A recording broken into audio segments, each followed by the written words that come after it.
Okay, ready to go? This is all loosey-goosey, man. So yeah, so just let us know when it's ending. All right. All righty. Good afternoon, everyone. This is the home stretch, the last session of the conference. I kind of feel like the bookend here. I kind of opened it up yesterday morning. I'm closing it out this afternoon.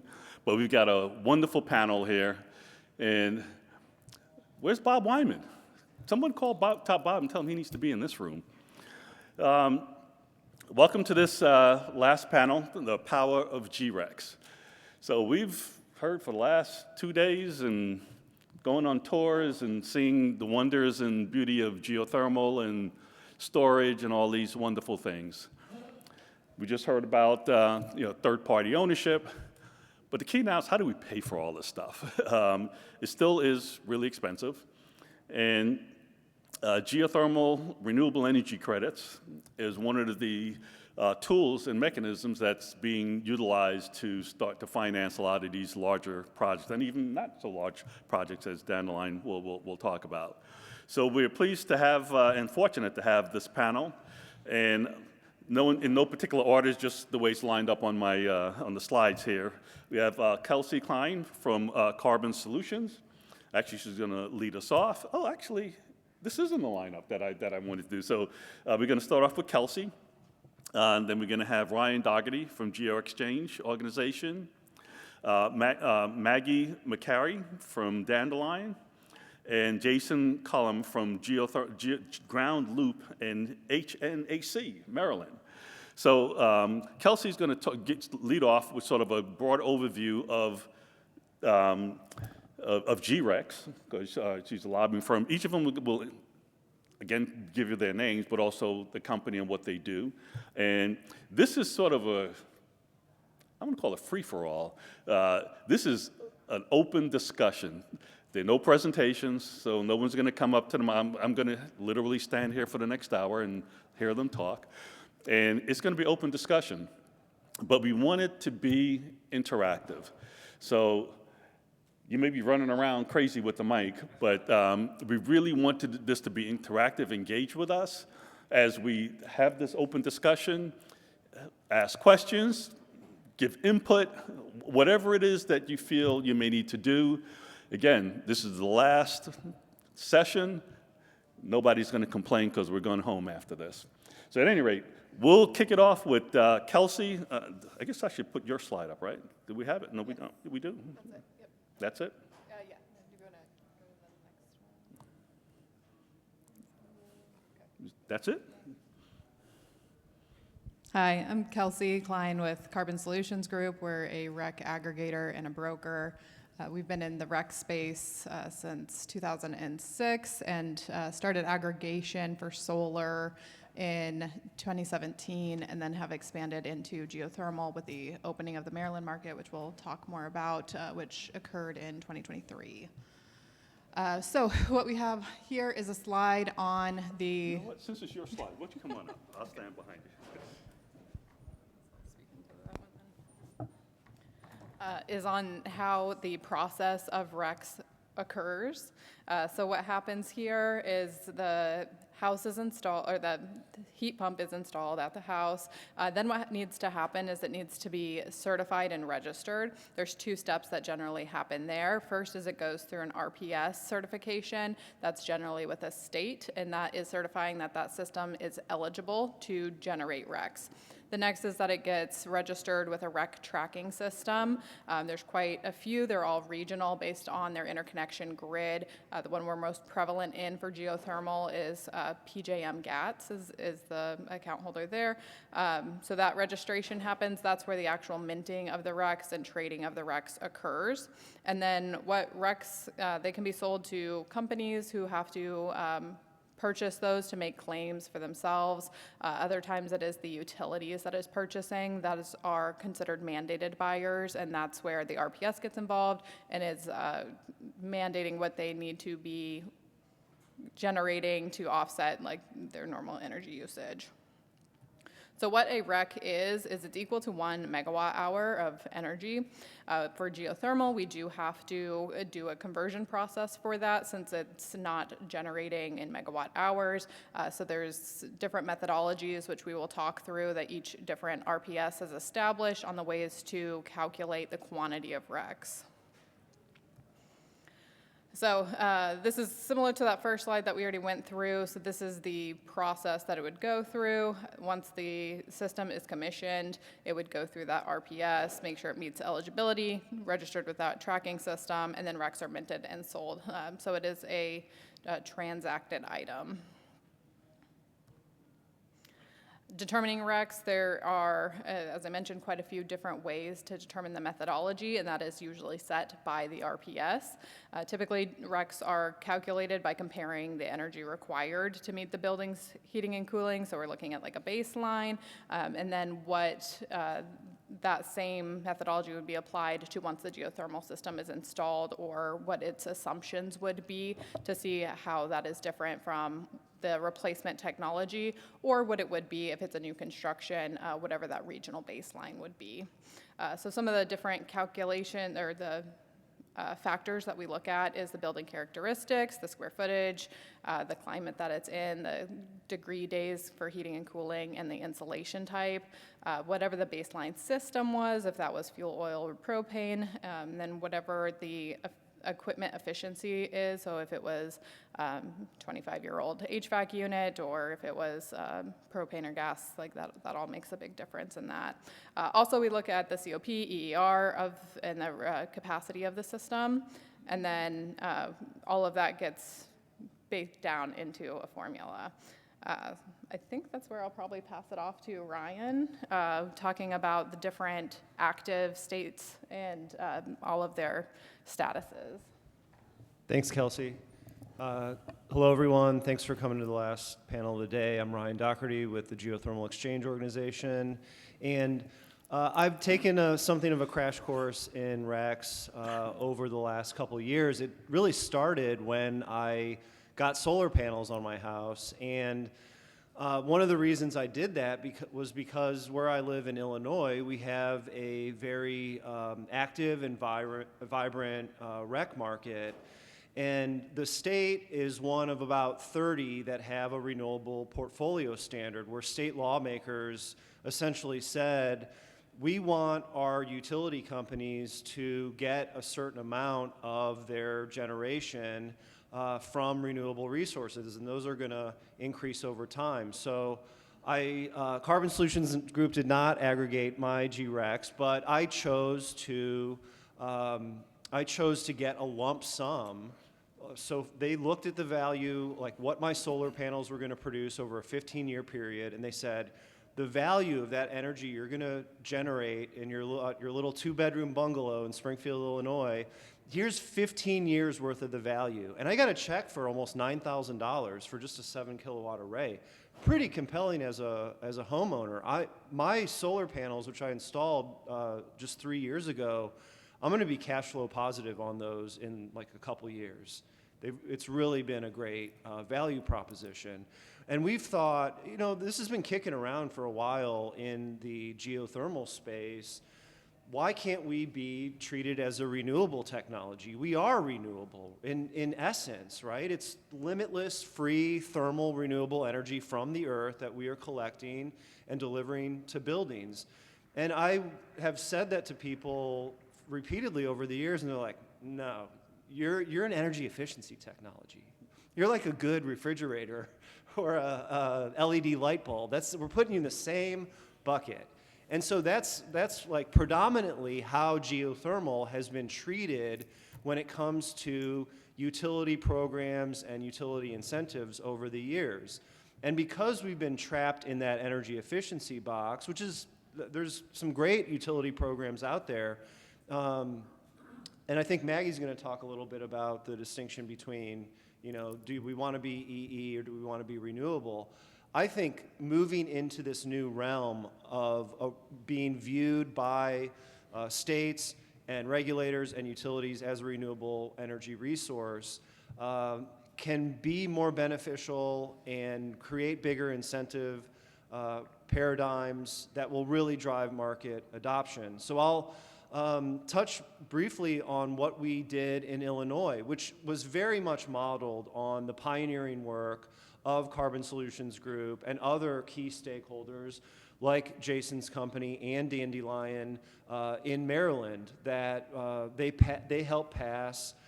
Really, I consider it the first of its kind, which is a very innovative approach to geothermal renewable energy credits, which created a whole carve-out within the state's renewable portfolio standard.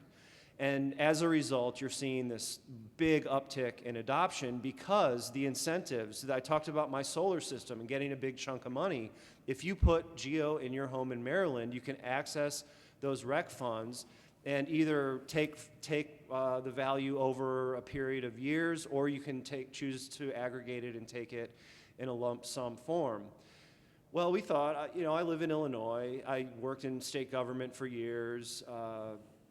Michael Daly at Carbon Solutions Group approached me and said, hey, we're thinking about trying this. And I said, all right, I'm going to go back to the Capitol for the first time in a decade. And so we filed a bill. We filed this language that created we called it, this is a smart thing to do, a catchy name, the Illinois Geothermal Homes and Businesses Program. What's not to love about that? It's a terrible acronym, but a great program name. So we were off to the races. We found a great sponsor. We hired a lobbyist team. CSG had a great 2 lobbyists working with us. And we thought, this is a no-brainer. In fact, we were like Icarus that flew too close to the sun too fast, and we got our wings singed. We got out of the house before anyone even really recognized what we were doing and what was happening. And all of a sudden, people are talking about, oh, what is this GREC thing that's already out of the first chamber at this really early date in the legislative session? And the knives came out for us. And there's a whole host of arguments why you shouldn't do RECs. I went to testify at a House Energy Committee, and we thought we could peel off some Republicans. This is good, sound public policy. It should be bipartisan. And they basically pulled out their guns and started shooting these affordability bullets at us, saying, what's the cost of this? How much are you going to increase rates? Well, our retort was, rates are going up. There's this proliferation of data centers that are driving increases in rates. You can either do nothing, there's not a lot of tools at your disposal, or you can do something. What we did was started to model how rates are beneficially impacted by widespread adoption of geothermal. And we made this argument that the juice is worth the squeeze. The more geo you get on your system, the fewer peaker plants you have to build, and the less times you have to pass along the cost of those peaker plants to ratepayers. We thought we had a great value proposition. The Republicans on the committee basically said, we are dead set against this. This is unaffordable. We're not doing it. And by the way, we all have geothermal in our homes and we love it. I swear to you, that's what they said. I said, Representative, did you get any sort of incentive for your system? Yeah, my rural electric cooperative gave me a significant amount of money and a special rate. And I was like, your system was subsidized, but that did not pass muster. This is like lobbying 101. You build a coalition, you start to peel off partners. We got the environmental lobby on our side. We worked with labor very closely. We made a number of concessions to labor organizations to make sure that prevailing wage applied to systems over a certain size. And lo and behold, we pulled off something that no one thought we would be able to do. And we got GRECs into this energy omnibus that Governor Pritzker signed into law on January 8th. I'm very excited for the start of this program. Unfortunately, it's not going to start until June 1st of 2028. Why so long? Well, there's a lot of work that has to go into program design. It's not like flipping a switch and saying, let there be GRECs. And some of the work that's associated with what the program that's going to roll out in Illinois has been done successfully in other states, in Maryland and most recently in Virginia. Virginia, on Governor Spanberger's desk right now, is a GREC bill that she should sign, God willing, any day now, that is really going to unlock the potential in the Commonwealth. And a lot of the work that we did in Virginia was centered around something Kelcy spoke to, which is REC calculation. With a solar system, it's really easy. Your inverter, there's a software program that's directly tied to your inverters that measures essentially what you're producing right there at the site of generation. So you know how many kilowatt hours you produce and how many RECs are going to be associated with your system. With a thermal system like geothermal, the State Corporation Commission of Virginia said, you need to put a BTU meter on everyone's home. We're like, that's a non-starter. That's never going to happen. So we came to some alternative consensus, which is metering for systems over certain sizes, but sort of a modeled type analysis for most residential systems. And we think the rigorous work, the collaborative work that went into the development of that sort of formulaic approach in Virginia can now be applied to other states. And this is just the beginning. I do think that this is going to start having a domino effect. My counterpart at CSG, he's very keen to do a GREC program in Oklahoma or South Carolina, but wait, how would we do that? Those states don't have RPSs, they don't have RECs. Well, what if we created a new homeowner grid resiliency credit? We'll not call it a renewable energy credit. We will call it a credit for homes and businesses that are securing America's energy future. I like that kind of a credit, and I think that's something that's palatable in states that do not have RPSs. So, if I'm not mistaken, New York may be next up. We'll talk. So we're I'll pass it to Maggie, and we can talk more about that. All right. Sorry if everyone's done with hearing my voice this afternoon. I'm not good with these types of panels because I have so many thoughts in my head, it's hard to organize. I guess what I'd say is I think of anyone on this panel, I take the least credit for doing anything related to GRECs. I came into Dandelion last January, sort of when I moved into the geothermal industry, but I've been in the energy policy space for a long time. When GRECs passed in Maryland, I was in the state energy office in Massachusetts doing energy policy. And until I came to Dandelion, I didn't know GRECs were a thing. And once I learned what they were and what the policy was, I was just like, wow, this is just a genius policy. And I think what we're seeing now is other states start to pick up on that. And we're seeing, as we bring this to more states, as we start to talk about it, there's a lot of interest in GRECs. One, because of the value that geothermal provides to the electric grid, but two, because of just the affordable nature of the program design. It's a market-based program. It has long-term certainty for industry, so it helps us on the business side make decisions to enter markets and really start to invest in markets in a way that utility efficiency programs sometimes don't because of their shorter life cycle. And it really helps spread the cost of geothermal, like the cost of the incentives of geothermal over time as the systems are providing benefit as opposed to one upfront payment. And then you have companies like CSG who can come in and aggregate and actually provide the upfront payment to make projects work, but the cost to electric ratepayers occur over time. So I just think it's a really interesting policy. We're, as Ryan said, seeing a lot of traction in states to kind of mimic what Maryland's doing. From an industry perspective, when Maryland passed, when the Maryland GRECs passed, that is when Dandelion moved into the Maryland market. So this is a policy that can actually move the needle to bring geothermal businesses into a new market.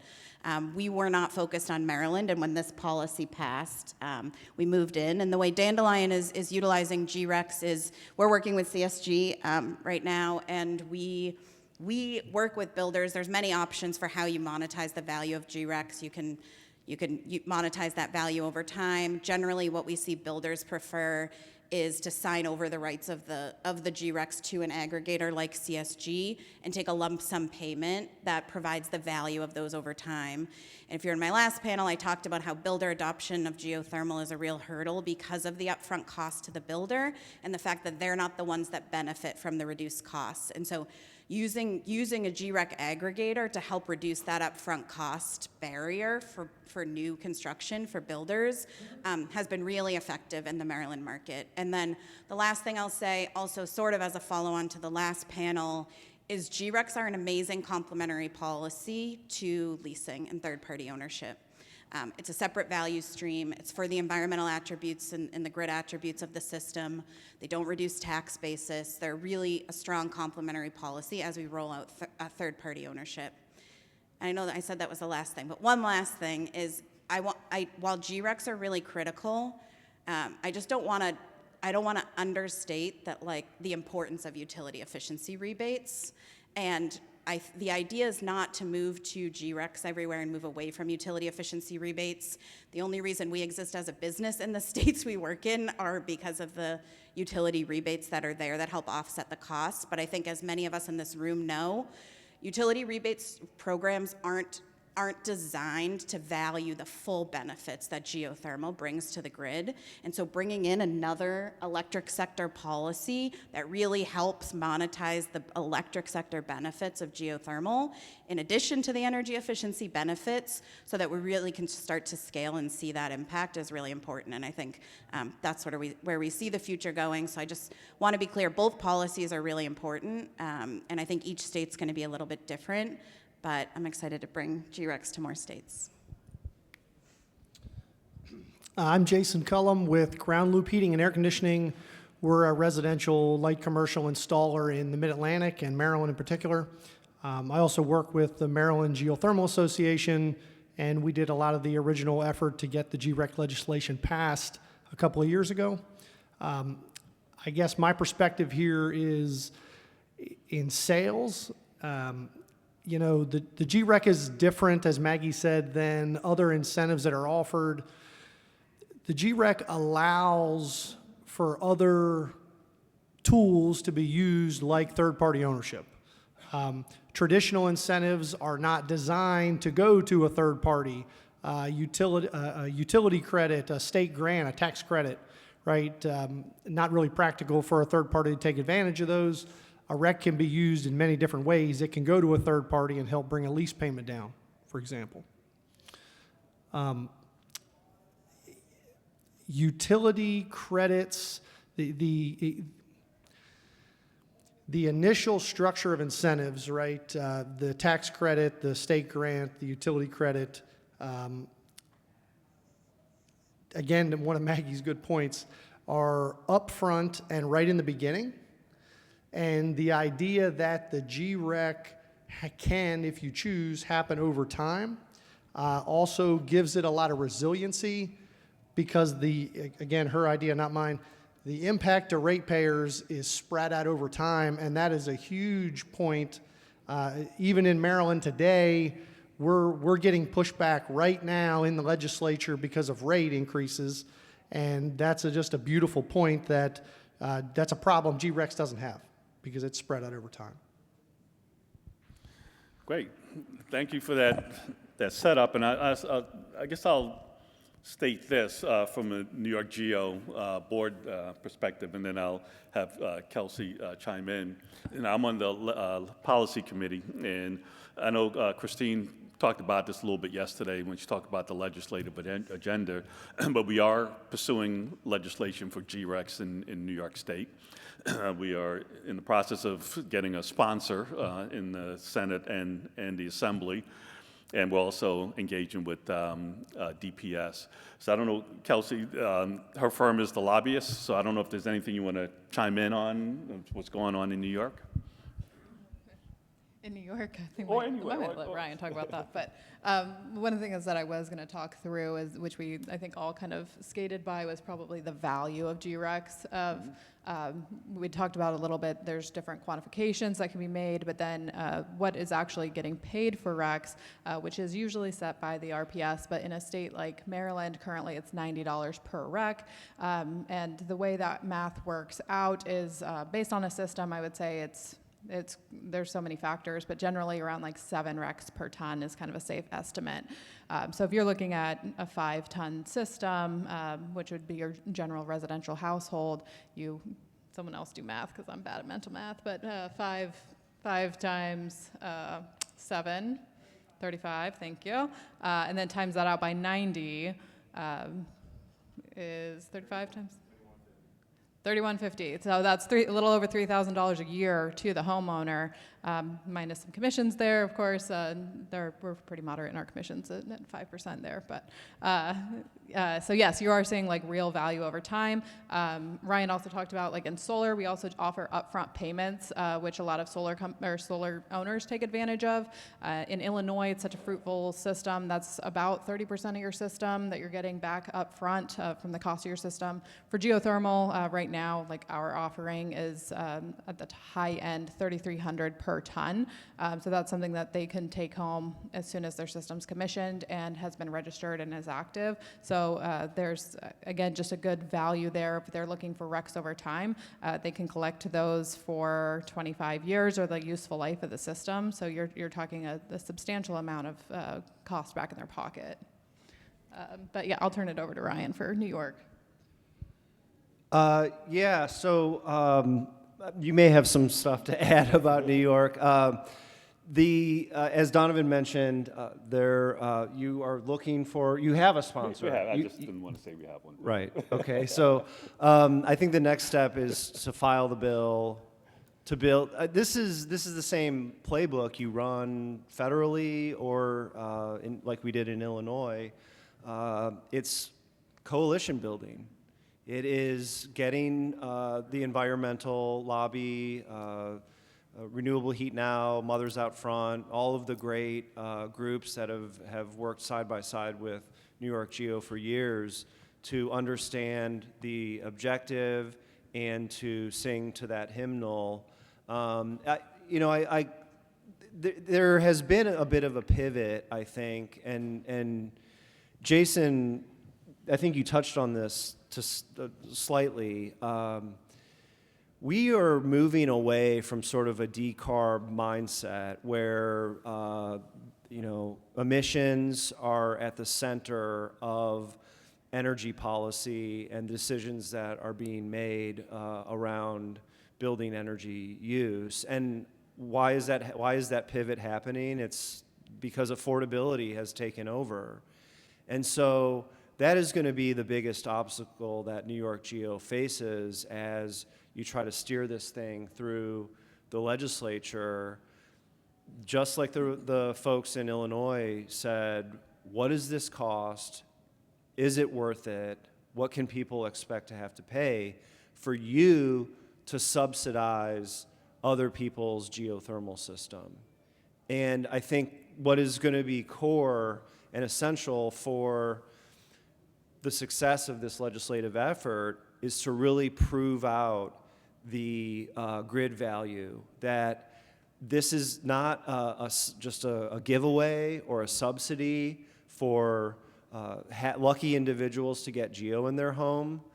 The math works out because I can't remember the panel yesterday, but somebody was going through the cost of additional capacity on the electric grid and like what the Vodal nuke plant down in Georgia cost, 30-some billion over 11 years, what a new combined cycle gas turbine costs, and that's some of this is like forecasting and that shifts over time, but the cost of avoided generation due to geothermal has really not been properly substantiated. There's some great research out there from like U.S. Department of Energy, their GHP impact study from 2023, the DOE liftoff report.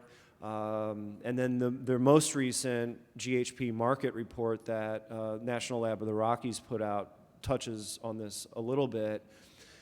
There's been great work that NYSERDA has done on this topic, but I think that there's a lot more research that can be conducted to really underline and substantiate the avoided capacity value of geothermal. And if we can put that front and center, I think we have a fighting chance to get this to Governor Hochul's desk. So, but I would love Jason to touch on this trend that's happening in Maryland and a number of other states. We're seeing it in Virginia. I mean, it was a matter in the gubernatorial election. It's been rare that energy affordability has been a campaign issue, and you've got politicians sniping at each other about who's going to save consumers the most on their electric and gas bills. It's, case in point is Maryland, where they were slashing efficiency dollars so that they could give a few bucks back to ratepayers, and now I think there's something a little even more alarming on the horizon. Yeah, same principle. Literally, one of the legislators who they co-sponsored the GREC legislation has a bill in currently that cuts significant cuts to, it's called Empower, which is a bit of money from every utility bill that goes in a big fund and is used for utility rebates, et cetera. Well, on one hand, we're pushing GRECs. On the other hand, we're just slashing utility rebates. Why did that happen? Because the number one thing people talk about today in Maryland is our rates going up. Utility bills, with the winter we had, on top of the rate increases that we had, everybody is screaming, nobody is happy, and legislators are, I think it's wrong, but they're just trying to throw a short-term fix out there to say that they did something, right? We're going to give a minuscule $40 credit back to the people. Look what I did. But in reality, you're slashing a program that saves $2 for every dollar spent.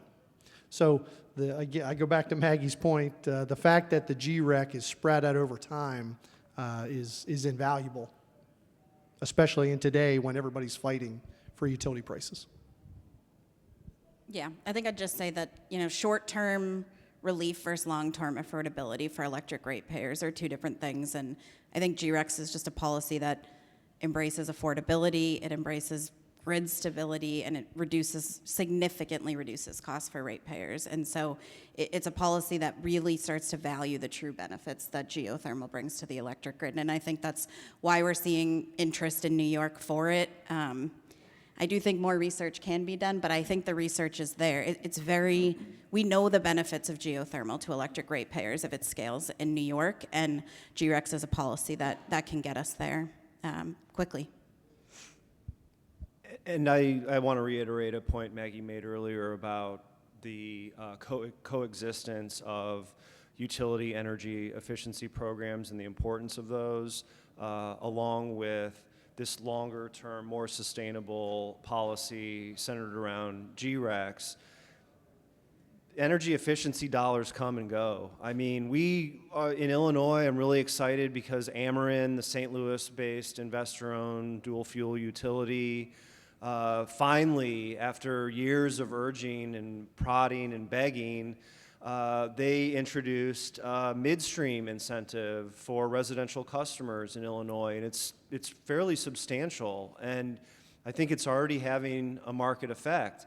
But so many states have integrated resource planning processes, and it's sort of a sad fact. I was at the Midwest Energy Efficiency Alliance conference, and that, they get like 900 people in Chicago every January, and it's mostly third-party program administrators.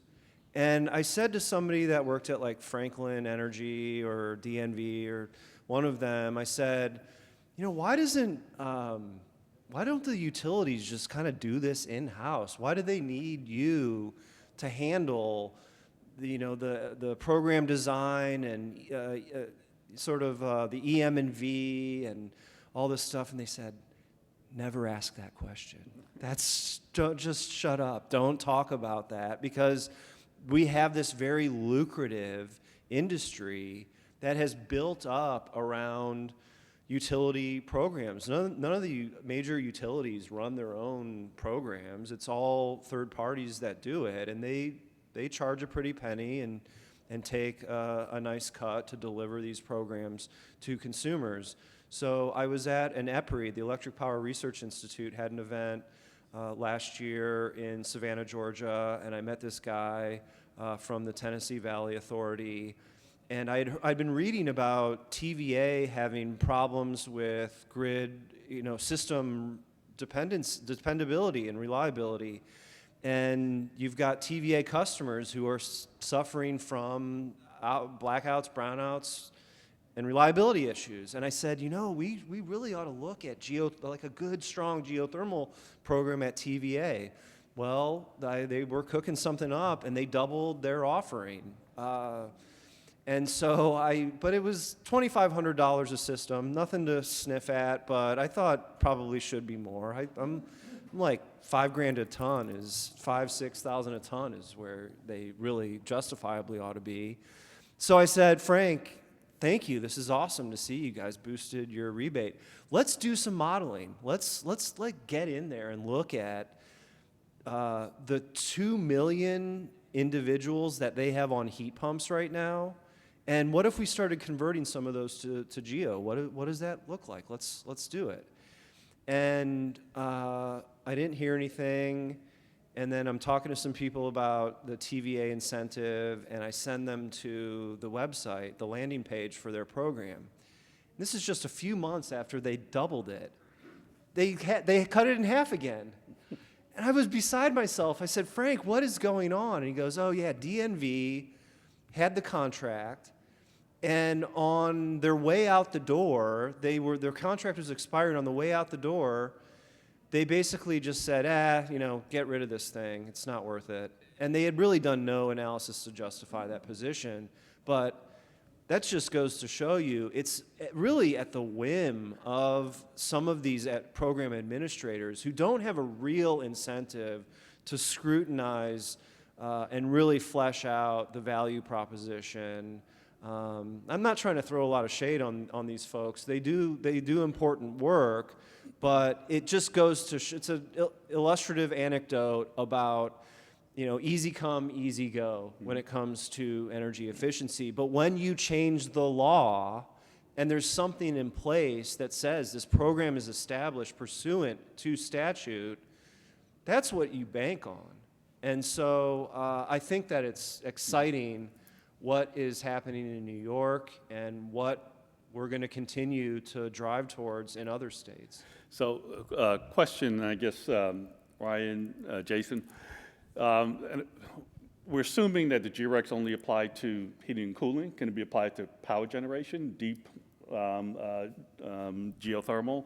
And for you, Jason, what lessons have you learned that you can sort of give us that we don't fall into those kind of traps as we pursue our legislative agenda for GRECs?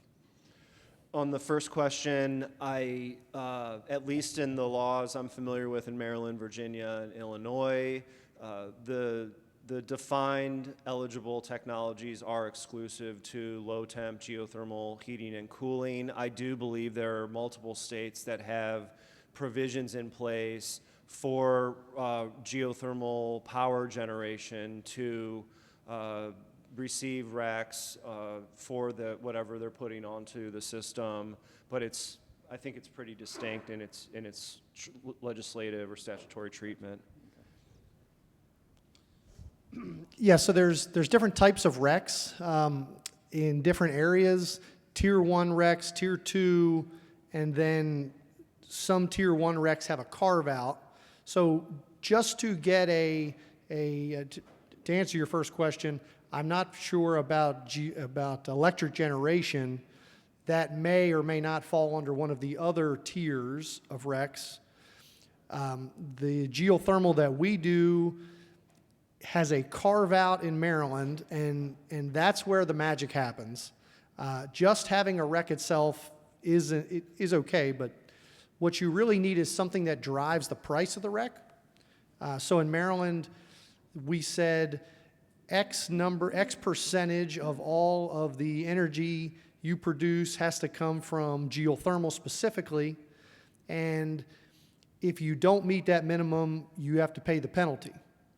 Well, the penalty is what sets the price. So they can either say, I'm going to pay this ACP penalty of $100, or I'm going to buy a REC, which I can probably negotiate to $90 or $95. So you have to have something that sets the price.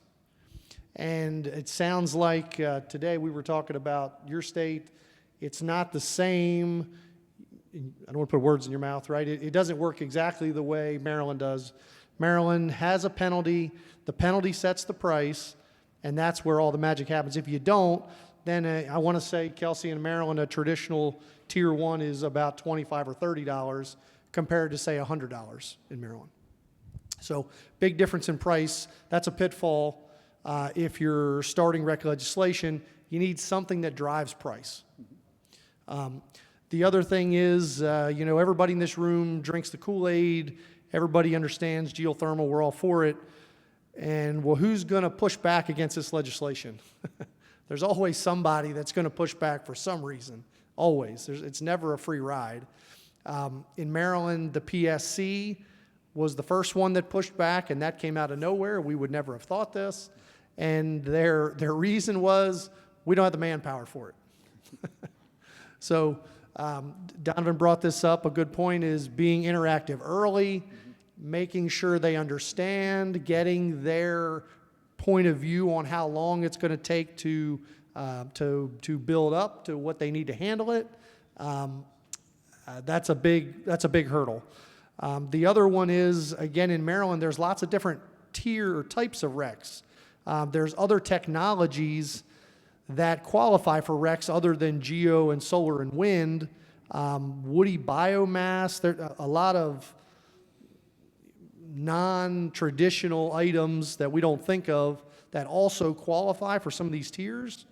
And the second geothermal's standing up saying, I want this, everybody else is trying to pile on board. So they're not actively pushing against it, but they're on the sideline saying, why don't I have the same thing? Yeah, one other question I'm going to say with you, Jason, because it came up in one of our previous conversations, is the timing or how long the penalties last relative to the RECs. Yeah, all right, great question. Another pitfalls. In Maryland, we were not clear enough, at least yet, in my opinion, we were not clear enough in, we stated ACP, the penalty, for 8 years, but what happens after that penalty? We didn't make it crystal clear that after the penalty, after that span of 8 years, then what would the penalty be? The language stated that the RECs were earned in perpetuity, or as long as the system's in use, but it didn't say anything about what the penalty was, and again, the penalty drives the price. So it hasn't become a problem yet, and maybe we have it worked out, but it was kind of up, the language is up in the air. It's not crystal clear. So maybe if you can't list penalties indefinitely, but you have to have some kind of language that states what's going to happen after that period of time. Gotcha. And then the other part was what happens on a replacement system. So we're putting all these units in now. You earn the REC indefinitely, but 25 years from now, are we sure, are we crystal clear that the replacement system is going to keep continuing RECs, new investment, no loop, but we're still going to earn RECs? That was the intent of the program, but again, we didn't make it crystal clear enough. So we haven't had that problem yet, but it's a battle we may have to face. Go ahead, Jack. Yeah, I just have a couple of clarifying questions. Kelcy, isn't it true that it isn't only residential, we can do institutional work, and doesn't that go back to 2018? Am I correct in that? Yes, so that's dependent on the state there again, but in Maryland, it actually, the legislation allows it to go back to 2004. A system as old as 2004 can qualify under the Tier 1. As Jason mentioned, there's a carve-out for post-2022 systems that have a higher value, but they do, in fact, go back. Other RPSs do cap it back at different ages. 2018 is our acceptance rate just because of the age of the systems. But yes, there is different levels and for different ages of systems. Commercial systems are allowed. They do have different eligibility requirements. Some of them have prevailing wage and apprenticeship programs and all of that to be able to qualify. But it is open to both residential and non-residential projects. And isn't this available in PJM territory? Like Virginia, West Correct. Virginia, Pennsylvania? Yes. So there is a broader PJM product offering as well, which just relies on Tier 1 products. They're not subject to a carve-out, but that is something that we do as well. And would assume also to thermal energy networks, the geothermal portion of it? I'm assuming? No. Sorry, say that again. No, I'm assuming to that it would also apply to thermal energy networks, the geothermal portion of the TENS. So they could be used in waste heat or waste, things like that, okay? What was I going to say? I just wanted to add that, oh my God, it just went right out of my head. I'm so That's sorry. okay, it's interactive. Let's go to the audience here. Anybody want to interject or say anything? Can I just, while we're doing that, Yeah, go ahead. I think this goes without saying, but I feel like we haven't said it and should, is like, the purpose of a GREC carve-out is like, if geothermal qualifies for a Tier 1 REC, geothermal is competing against all of the other electric producing technologies, and while we may feel like we're this big, great industry in this room, we're tiny. And so, like, it's so much easier for an electric utility to bulk purchase solar renewable energy credits than a little residential geothermal system. And so the purpose of a carve-out is to help build up the industry, sorry, can you hear me? The industry so we can compete and grow, and then eventually maybe we become a Tier 1 resource. But right now, like it's a lot harder to get traction for geothermal renewable energy credits if you're competing against all the other technologies at scale. So I don't know. I feel like we didn't really say that, and I feel like it's an important piece of like the why behind why this policy is important. That is because important. we're so focused on geothermal in this room, but we're just so tiny. And that's another reason why this policy is so affordable is like we could use GRECs to quadruple the geothermal we're doing, and it's still a tiny ratepayer impact on the cost side, a big grid impact, but a pretty small impact on the cost side because we're pretty small. And we are asking for geothermal carve-out. I think, Tony, Okay, so I'm Tony from Pratt, and this is from Pratt's perspective and New York City's perspective. We have Local Law 97. Now, Ryan, you said you're from Illinois. Does Chicago have strict carbon laws for buildings that you have to mandate, you have to have a reduction? No. No, it does not. That's all I need to know. So I think New York City and I think maybe Boston have the strictest carbon laws probably in the country. So we have to reduce our carbon, right? If we don't, we get charged $260 per ton, right? So I would like Pratt to go and be able to buy RECs that would offset that penalty versus just paying the penalty, right? Sue is over there, so you're probably going to tell me I'm all wet here because you know NYSERDA. So NYSERDA now has Tier 1 RECs and a whole bunch of stuff that I really don't understand well. All I do understand is that me, the other universities, and all of the co-ops that are subject to Local Law 97 are hurting dramatically because it's costing us a fortune either in fines or capital costs to do this stuff that we need to do. So why can't we have RECs that we can use that would support the solar industry, the geothermal industry, and be able to do something good versus to pay this fine to the city? So we're working on that, Tony. hurry up. But Gordon, is it, even if you do the REC, is New York City so far has not agreed to use these things, right? again, we're still in the early. Right, We but- just got a sponsor. All right, so then I would say, as you go forward, and I've been trying to get hold of one of the city officials. I'd like to try, maybe we could work on this together. Sure. Because I think that, okay, I'll talk to you Yeah, later. we'll follow up on that, yeah. Okay. And Maggie said I'm wrong about Chicago. They have a decarb. Well, I think they have a building energy performance standard like New York City does, but it's not as significant. I don't totally want to touch this issue, but I will say is there's sort of two things at play. One is in the state of New York, what qualifies for a renewable energy credit. And right now, geothermal heating and cooling does not qualify for renewable energy credits. If we do, then it creates geothermal renewable energy credits in New York. The second piece is whether New York City allows building owners for a compliance path for local law 97 to use RECs as a compliance path instead of reducing their own, like doing your own building upgrades.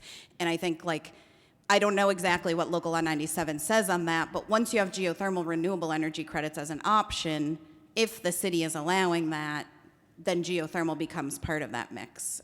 But I think it's two different things. Well, so right now, the cities, so local law 97's carbon credits, RECs, to me, they are doing it, and it's all time. It's this whole special system that, to me, seems very proprietary and non-democratic. I'll just put it that way. And GRECs are obviously not included in that yet. So I'm just feeling that it needs to be more democratic, and it needs to, let's let Jason, right? You got your house around here and you put solar on it. You want to sell Tony Gelber from Pratt Credits to low offshore? Great, we want a deal, right? But now it's like, it's as you can see, it's like I gotta just shut up because I get so crazy about this.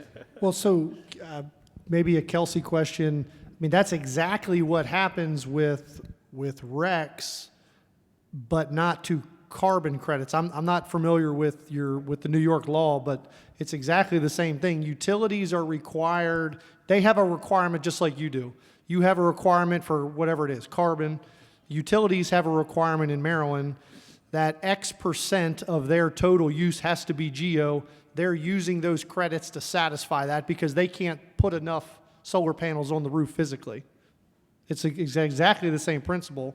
It's just a matter of once it becomes a REC, then will whoever the governing body is allow that to satisfy your, and I don't know the right words for what New York has, but whether that'll let them satisfy your carbon. Right, so right now it's the New York City Department of Buildings, Local Law 97, and my house in Queens, I don't think it would, if I put solar on it, I don't think I could sell it to Pratt, right? So I think this system needs a lot of work. And Yeah. Donovan, I'd love to work with you on this. Sure. I look Because I forward to think that. there's a lot of social benefit that could come out of it, as well as this driver of jobs and the whole, this conference type of thing. We'll follow up. How are we doing on time, Chris? Because I got like 59 minutes on the computer here. So are we at time?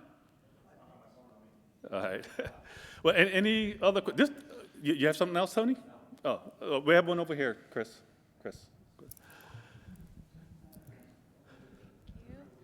Hi, Mary Gooch from Carbon Solutions Group as well. You guys have been talking about the solar market a little bit too. I wanted to understand more how the differences or compare the GREC market to the SREC market.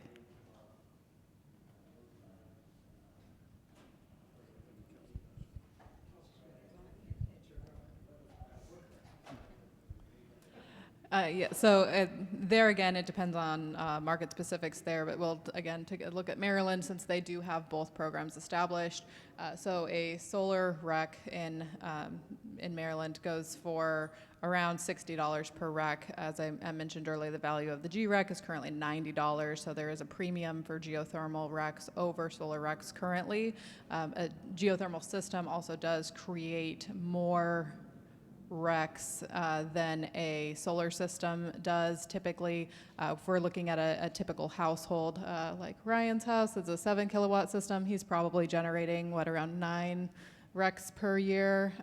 And if he was to go out and get his 5-ton geothermal system, as we already did the math on that, thanks Chris, is around 35 RECs per year. So we're seeing both an increase in quantity and quality, or not quality, but value or premium on the RECs there.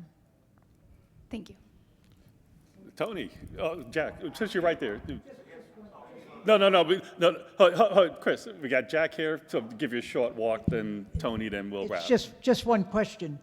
The Consolidated Appropriations Act already named the geothermal as a renewable technology.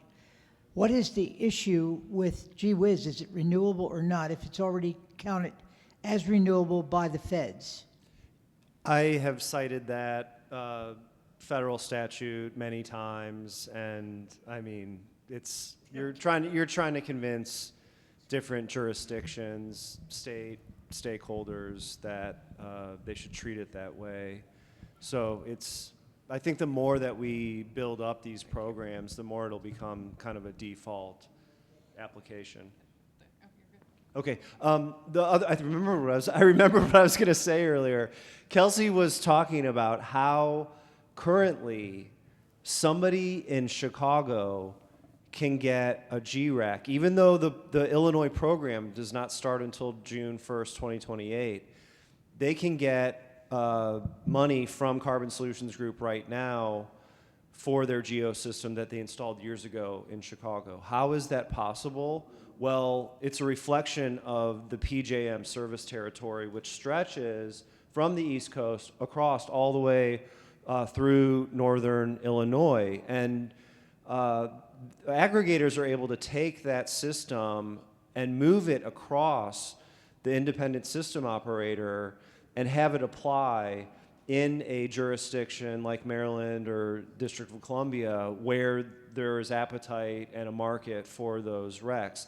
My hope is that similarly, once the Illinois program is established, the majority of Illinois is on the MISO grid, the Mid-Continent Independent System Operator, and they have a separate tracking system called MRETs for RECs, and we will have to become, integrated into MRETs, which I think would mean a system in Louisiana could then be moved, the value of it could then be moved into Illinois and have it applied towards the requirements in that state. But what do you think about that?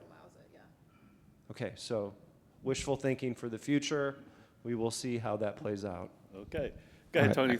So this is more, the pushback that you guys mentioned on moving away from decarbonization and into this affordability.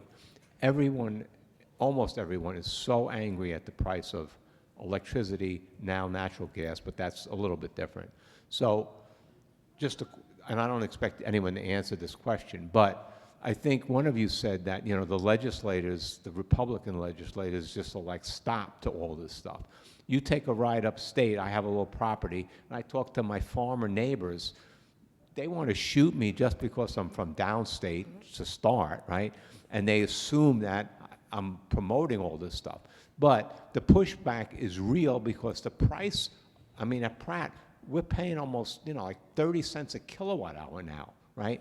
And so I think we all have to be aware of this affordability. And I spoke at Decarb, and my title was Love Decarb, Hate the Costs, right? And so this affordability is a real issue that we somehow need to address for everybody. Yep. Well, thank you. Great panel. And the answer is more GEO on the system. Absolutely. Love it. Well, All right. I want to thank Kelcy, Ryan, Maggie, and Jason for this wonderful panel. I also want to thank everyone here for attending and staying till the very end. Thank you very much. Hopefully you had a wonderful conference, learned a lot, made some friends, and we'll see you next year in Saratoga Springs.